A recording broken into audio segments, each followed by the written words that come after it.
Everyone, welcome back to this channel. In this tutorial, I will show you how to catch this Blackspot Seabream in Heartopia. So in this game, you can catch this unique fish.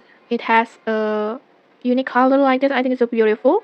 And to catch this fish is very easy. You just need to go to Zephyr Sea, and yeah, I think it's rare enough. This fish only spawns from 6 p.m. until 6 a.m.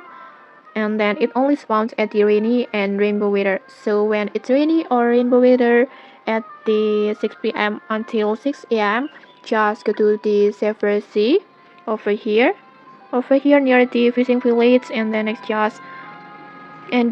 just do fishing on here, and you can also use fish attractor or mermaid perfumes to increase your chance to get this fish. And okay, that's it. If you found this helpful, don't forget to like, comment, and subscribe for more tutorials. Thanks for watching, and see you.